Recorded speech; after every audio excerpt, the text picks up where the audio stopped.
Bismillahirrahmanirrahim. Assalamualaikum warahmatullahi wabarakatuh.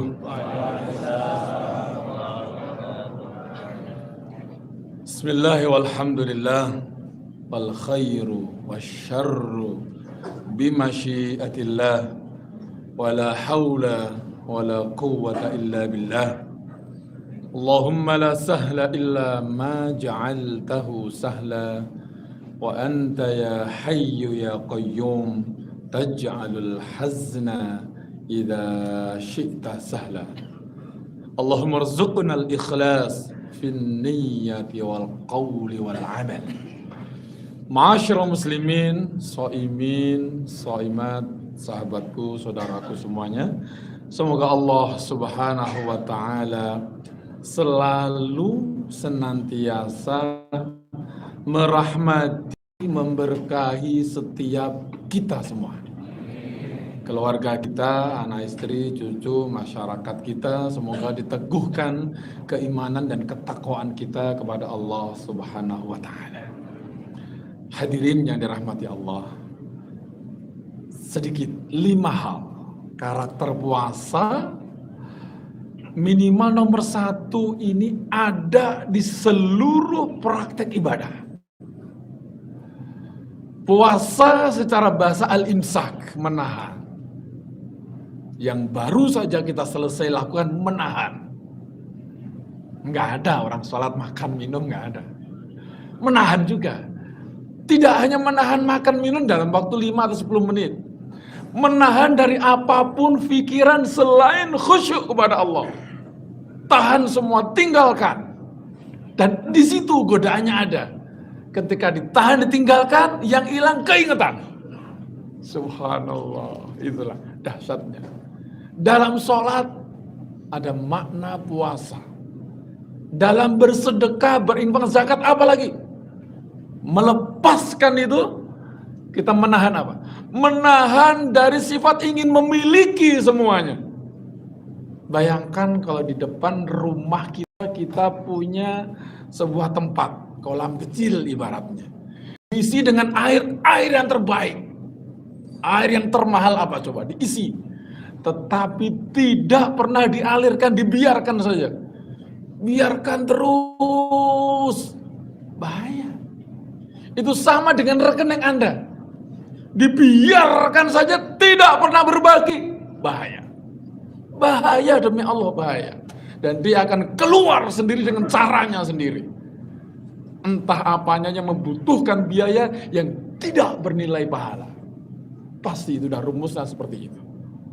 Karena ada hak orang lain yang pasti dia akan mencari haknya. Pekerjaan itu sesungguhnya, rizki sesungguhnya, lebih tahu alamat kita di mana daripada kita mencarinya. Lebih tahu rezeki kita di mana letaknya mulut kita. Bahkan yang sudah di mulut bisa jadi bukan rezeki kita, lepas juga. Apalagi dalam haji dan umroh.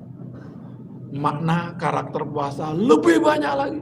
Meninggalkan anak istri, tanah air, meninggalkan jabatan, meninggalkan posisi sehingga di sana nggak ada lagi kita bisa merintah orang. Posisi yang sama. Itu makna yang pertama puasa, ada di semua ibadah, dan satu-satunya ibadah yang CCTV-nya hanya kita monitornya. Sholat bisa orang lain. Imam salah bisa diingatkan makmum. Iya. Kita salah, barangkali ada teman kurang rokaatnya, kamu tadi kurang 1, tinggal tambah 1. Tidak dengan puasa.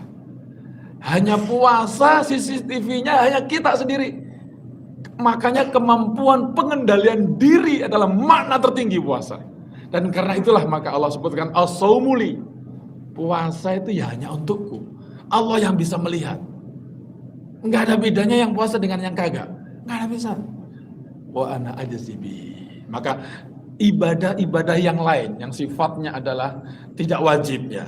Kalau wajib itu memang sebaiknya ditampakkan agar yang lain yang belum melaksanakan.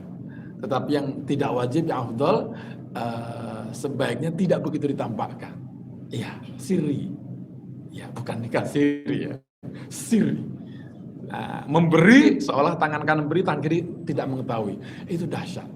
Yang kalau bisa seperti itu, maka ibarat puasa pahalanya hanya Allah yang tahu lipatannya. Nah, melakukan semuanya tadi itu. Melakukan pengendalian diri yang prima. Untuk apa? Nah, makna yang kedua, karakter. Hanya untuk mencari ridho Allah. Ridho Allah mudah didapat, tetapi tidak dengan ridho manusia. Karena manusia tidak akan pernah kita bisa membuat seluruh orang bisa like, enggak. Pasti ada yang dislike. Maka kalau ada orang yang tidak suka, kita sadar, iya, ridho manusia tidak bisa kita raih semuanya. Maka saya enjoy saja. Abu Bakar Siddiq, manusia yang paling utama setelah Rasulullah tiada. Suatu ketika duduk seperti ini. Ada yang datang membulinya, masih senyum, senyumin aja, gitu ya, pergi. Ada yang datang lagi, membuli lagi, mencaci makinya, masih senyum. Rasulullah melihat itu, yang dari kejauhan agak mendekat, duduk. Sampai keempat, kelima, sampai tahapan ke entah yang keberapa. Lama-lama namanya juga orang, dibuli terus, terprovokasi juga. Berdiri akhirnya, Abu Bakar berdiri. Ya cukup berdiri, nggak sampai tangannya maju, mulutnya mencaci maki, nggak, cukup dengan berdiri. Menunjukkan saya tidak suka ini. Iya. Maka Rasulullah juga berdiri dan kemudian berjalan menuju ke arah masjid. Abu Bakar kemudian tidak memperhatikan orang-orang yang membulinya, mengejar Rasulullah. Lima tatrukuni ya Rasulullah. Kenapa Anda meninggalkan saya ya Rasulullah? Tanpa bicara apapun terus pergi gitu aja, tanpa pesan apapun. Ra'aitu ma taraka. Aku melihat apa yang tidak engkau lihat dan tidak dilihat oleh orang. Abu Bakar, ketika engkau dibuli, datang seorang dan engkau tersenyum, aku melihat ada malaikat turun di sampingmu. Barakallah, tabarakallah. Allah memberkahi engkau dengan senyummu, dengan kesabaranmu. Ketika ada lagi yang membulinya, turun lagi malaikat. Aku saksi Anda orang sabar. Allah mencintai orang yang sabar. Ada yang datang lagi, turun lagi malaikat, mendoakannya. Dan ketika Abu Bakar berdiri, maka malaikat juga berdiri dan kemudian semburat. Rasul melihat, ikut pergi. Ini artinya apa? Sabar itu tidak ada batasnya. Yang bilang sabar ada batasnya berarti dia tingkatnya selevel itu. Ada yang lain yang bisa level di atasnya. Ada yang di atasnya lagi. Ketika sudah berhenti berarti dia levelnya di situ. Sabar tidak ada batasnya. Karena apa? Yang dicari ridho Allah dengan kesabaran itu. Bukan follower, bukan like dari manusia. Tidak akan pernah kita bikin semuanya like. Yang kedua. Yang ketiga, melakukan kontrol diri tadi itu untuk mencari ridho Allah. Perlu kita memiliki target, saudaraku. Apakah target itu? Capaian. Kalau hidup tidak punya goal, hidup tidak punya target, lihatlah, tidak ada yang Anda perjuangkan dalam hidup Anda. Kelihatannya keren kalimatnya, gue hidup mengalir aja. Kelihatannya keren, padahal itu zero. Ketika Anda tidak punya target, tidak ada yang Anda perjuangkan. Target jarak jauh, meninggal dalam keadaan husnul khotimah. Bisa kita program? Bisa. Ulama-ulama menjelaskan yamutul abdu, yamutu meninggal abdu seseorang, ala ma'asya alaih, sebagaimana habit yang dia lakukan dalam kehidupan sehari-harinya. terbiasa senyum, terbiasa berbagi. Suatu ketika berbagi cabut nyawanya. Husnul khotimah. Terbiasa senyum, habis tawa canda sama anak istrinya, sama menantunya, cucu-cucunya. Allah cabut nyawanya sebagian tanda dari husnul khotimah.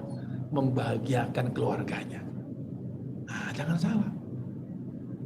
Membiasakan ini dimulai dari sekecil apapun.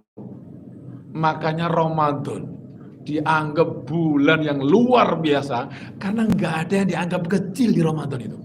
Semuanya dilipatkan. Kebaikan dilipatkan 10 kali sampai lipatan yang tidak terbatas.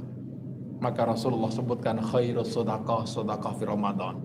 Sebaik-baiknya sedekah adalah sedekah yang diberikan pada saat bulan Ramadan. Apakah hanya sedekah? Orang yang menganggap dengan tekstual saja, dia akan terpaku dalam hal ini. Sedekah doang, yang lain tidak. Kan Nabi bilangnya cuma sedekah. Mikir. Rasulullah, kalau orang cerdas, misalkan seseorang, nanti kalau ada tamu, nanti Zaid atau si nama karyawannya Bakar atau si John kasih suguhan ya. Ada tamu, si John gak ada, karyawan lain diem semuanya. Kira-kira bagaimana? Maksudnya ya siapapun yang ada di situ layani. Tidaknya nama itu yang disebutkan gitu. Nama itu mewakili. Sedekah mewakili semua amal baik. Ya tersenyum, ya berbakti pada orang tua, ya tepat waktu, disiplin, tidak mencuri, apalagi. Apapun amal soleh di Ramadan dilipat gandakan. Iya, sekedar niat juga seperti itu. Miliki target, cari targetmu agar hidupmu ada yang diperjuangkan. Padahal hakikatnya kita semuanya memiliki target. Targetnya apa? Gajinya sebulan segini. Orang yang cari aja itu targetnya akal closing ya, seperti itu. Kalau nggak punya target, nggak akal closing, dia nggak akan kemana-mana. Nggak ada targetnya. Nah itu. Nah yang keempat, tidak ada orang yang tidak bersalah. Trial error itu adalah kita. Tetapi bikinlah ketika berbuat salah, Anda orang yang disayang tetapi meskipun berbuat salah. Dua makhluk yang terusir dari surga tetapi dengan status yang berbeda. Iblis terusir dari surga. Kamu minta apa? Minta supaya saya tidak dicabut nyawanya sebelum dunia selesai. Dunia selesai berarti saya dicabut. Oke, diberi. Untuk apa? Saya nyari follower. Iblis itu. Saya nyari follower sebanyak-banyaknya untuk menemani saya nanti di jil, di neraka itu. Jangan dicari followernya. Jadi kalau orang tujuannya nyari follower, sama itu. Tujuannya nyari follower doang. Nggak ada tujuan lain. Nabi Adam diusir. Ditanya, kamu kenapa? Pakai bahasa kita ya. Kamu kenapa Adam? Kok sampai makan buah itu? Nabi Adam mengatakan sebuah kisah yang perlu kita jelaskan sejelasnya agar kita tidak salah paham. Ya Allah, saya tidak pernah menyangka ketika iblis datang itu, Adam bilang ya, saya kasihan sama ente, sama lu kasihan. Kenapa? Kamu sebentar lagi nggak di surga. Terusir. Loh emang kenapa? Kamu sih nggak update. Oh gitu. Kamu nggak update. Diem aja. Update. Sekarang itu yang membuat orang bisa kekal di surga makan buah khuldi. Namanya juga khuldi artinya keabadian. Loh itu kan dilarang. Loh ente nggak update. Aturan terbaru sekarang boleh. Benar. Demi Allah. Nah itu iblis. Demi pencipta surga ini. Maka Nabi Adam, aku tidak pernah menyangka, mengira ada makhluknya Allah bersumpah atas nama Allah. Kok lantas dia berbohong? Nih ibarat Anda, karyawan nih, Bapak dipanggil Pak Bakri. Yang benar saya dipanggil, Pak demi Allah Pak dipanggil Pak. Segera atau masih mikir? Oh bersegera. Itu ya seperti itu logikanya. Atau yang takut istrinya, oh, kamu dipanggil istrimu tuh. Itu yang biasa takut. Di mana? Langsung. Masa sih? Demi Allah lu dipanggil tuh di depan istrimu ditungguin. Langsung lari kabur. Nggak pakai mikir.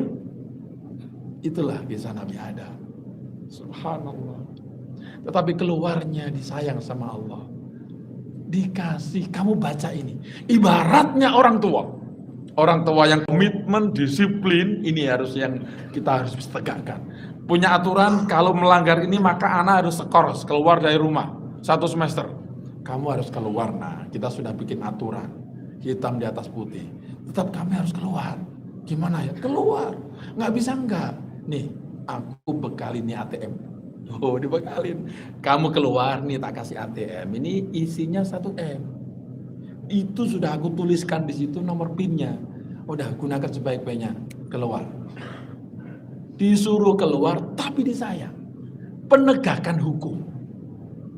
Nabi Adam disayang. Maka doa yang tertua yaitu doa tertua itu. Rabbana zalamna anfusana wa illam taghfir lana wa tarhamna lanakunanna minal khasirin. Itu bukan karya Nabi Adam, bukan karangan dia, bukan. Al-Quran sebutkan fatalaqqa Adam min rabbi kalimatin fataba alaihi. Allah mengajarinya, diajari, bukan karyanya dia. Iya, diajarin. Jadi kalau kita ada sahabat kita yang salah, diajarin yang benarnya. Bukan malah rasain loh, nggak diajarin, namanya kita nggak sayang. Kalau sayang diajarin, tetapi tetap laksanakan hukuman kamu, lakukan dan nanti perbaiki. Dengan kalimat itu kamu akan bisa kembali ke surga. Bukan hanya Nabi Adam yang disayang, seluruh anak-anaknya. Maka Allah kirimkan nabi-nabi dan rasul untuk memberi peringatan. Itu sayang namanya. Iya. Yang memberi peringatan, sebagian manusia malah dibunuh. Subhanallah, ya itu. Nah, jadi berbuat salah adalah manusia. Kita tidak perlu lari. Sekencang apapun lari kita, sejauh manapun kita lari, di tempat baru ada nanti kesalahan baru. Kesalahan ibarat punggung kita. Emang bisa hidup kepala doang nggak pakai punggung? Nggak bisa. Ya itu memang kehidupan. Bahkan ketika kita sudah di bawah tanah, di bawah bumi, seluruh tubuh bisa sudah dimakan, tanah habis. Yang masih utuh apa? Ada. Tulang ekor. Seluruh file-file kehidupan hamba Allah letakkan di tulang ekornya. Iya. Di kesalahan kita terdapat kehebatan kita. Tidak ada nakoda yang hebat lahir dari laut yang tenang. Perlu badai, perlu ombak setinggi-tingginya. Bagaimana dia menguasai keadaan. Pemimpin yang keren, yang diguncang dengan berbagai macam segala sesuatu, tetapi dia tetap survive. Kesalahan untuk dihadapi, bukan untuk ditinggal lari. Untuk di gentleman hadapin. Ibaratnya tentara, siap salah jenderal, siap salah pimpinan, siap dihukum. Ya, semakin siap, semakin keren. Dan yang terakhir kelima, sebagaimana Ramadan. Sekarang sudah hari ke-23. 24, 25 Ramadan pun akan meninggalkan kita. Sebagaimana semua juga akan meninggalkan kita. Rambut yang hitam, hitamnya mulai menghilang. Kaki yang gagah nanti juga akan menghilang. Kemampuan melihat yang prima juga akan menghilang. Semuanya akan meninggalkan kita. Siapapun yang kita sayangi juga akan meninggalkan kita. Tidak ada istilah terlambat, saudara. Karena amal hitungnya di akhir dan tidak banyaknya. Suatu ketika Rasulullah didatangi orang Yahudi. Ya Rasulullah, ya nggak pakai salam, orang Yahudi. Ibaratnya datang, ya Rasulullah, boleh bantu saya datang ke rumah saya, anak saya sakit. Rasulullah nggak berpikir panjang. Kenapa ini? Non muslim minta tolong saya? Enggak. Oke, berangkat ke rumahnya. Sampai di rumah si anaknya ya sudah balik, sudah meskipun masih baru belajar bekerja gitu ya, sudah memiliki kewajiban sholat, sudah besar lah 17 tahun gitu. Nah, Rasulullah apa yang diajar? Qul asyhadu an la ilaha illallah asyhadu anna Muhammadar Rasulullah. Anaknya toleh, tengok ayahnya, tengok Rasulullah, tengok ayahnya. Ayahnya bilang apa? Ati Abul Qasim, taati. Mereka orang-orang kalau yang non muslim nyebutnya Abul Qasim. Rasulullah ayahnya, anaknya yang bernama Qasim. Ati Abul Qasim, ikutin. Kalau kita ikutin dia, ikutin babenya Qasim. Nah gitu. Anak itu berbunyi asyhadu an la ilaha illallah subhanallah wa asyhadu anna Muhammadar Rasulullah. Sembuh? Enggak sembuh. Selang berapa lama meninggal. Apa sabda Nabi? Hadza ghulam amala qalilan wa dakhala al-jannah. Ini orang enggak punya amal apa-apa, tetapi kalimatnya, syahadatnya menghantarkan ke surganya Allah. Subhanallah. Bahkan dia tidak sedikit pernah menyentuh neraka. Amalnya apa? Sholat belum. Apa-apain belum. Habis ngucapin meninggal dunia. Amila qalilan wa dakhala al-jannah. Yang menyebabkan masuk surga bukan amal kita, tetapi diridhoi oleh Allah. Nah, yang kedua tadi, untuk mencari ridho Allah Subhanahu wa taala. Baik, sebelum ditutup kita ulang ya 5 ya. Pertama, inti puasa tertinggi adalah pengendalian diri kita. Mengendalikan diri kita, pengawasnya ya kita, supervisinya kita. Itu puasa. Maka pahalanya paling keren puasa. Kemampuannya yang memilih juga kita. Memilih lanjut puasa atau tidak. Karena dia yang berbuka, ya dia yang puasa. Kalau dia pura-pura puasa, bahkan ketika berbuka pun dia tidak merasakan kebahagiaan. Nggak ada kebahagiaan. Dan itu tidak bisa dibohongin. Bukan mie yang apa itu, mulut lidah nggak bisa bohong. Ya kita nggak bisa bohong pada sendiri. Kendali diri yang prima. Untuk apa? Untuk mencapai total ridho Allah. Kalau like manusia pasti ada yang dislike. Maka pilihlah ridho Allah agar kita pun juga tidak mudah marah. Apa yang dilakukan? Miliki target agar yang kita hidup kita ada yang diperjuangkan. Apa targetnya? Umroh. Bekerja makanya. Perlu kita untuk ngomong. Iya. Saya 2009-2010. Saya nanti umroh. Pokoknya tinggal duduk diberangkatin pulang lagi. 2009-2010 saya ngomong. 11, 2012, 13, 14, 15, 16 sudah umroh? Belum. 2017 terus sampai 2020 sudah umroh? Belum. 2020, 21, 22 sudah umroh? Belum. 2023 sudah umroh? Sudah. Subhanallah. Penting kita ngucapin doang tuh penting. Kalau ngucapin yang gratis saja kita nggak berani, seolah nggak ada cita-cita di sini. Ucapin aja, ucapin saja. Allah akan wujudkan ucapan kita.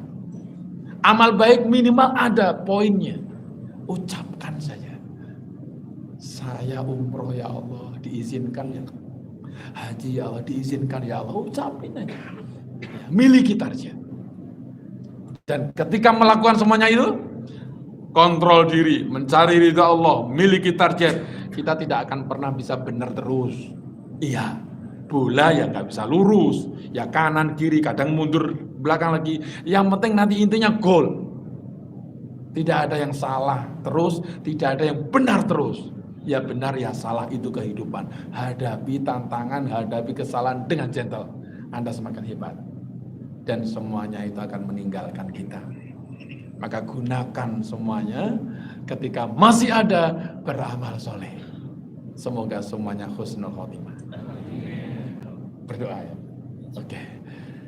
Semoga apa yang menjadi harapan cita-cita kita yang terucapkan ataupun yang belum terucapkan Allah kabulkan.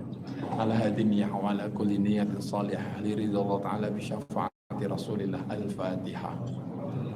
A'udzu billahi minasyaitonir rajim. Bismillahirrahmanirrahim. Alhamdulillahi rabbil alamin arrahmanir rahim maliki yaumiddin.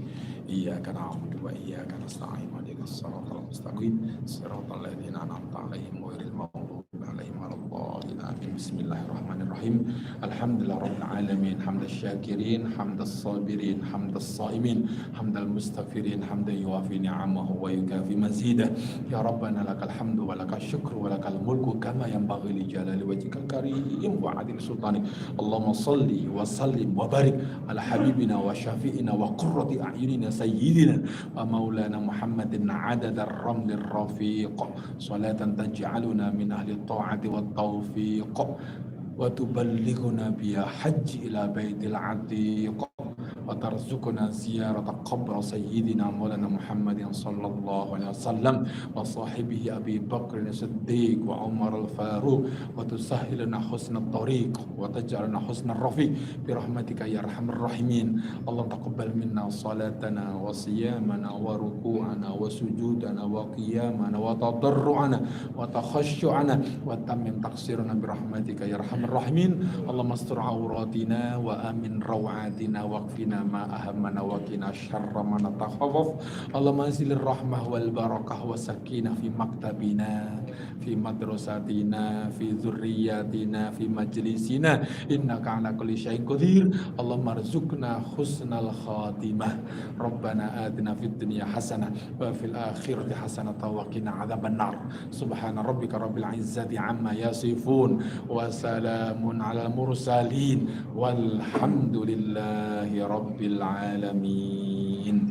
Wassalamualaikum warahmatullahi wabarakatuh.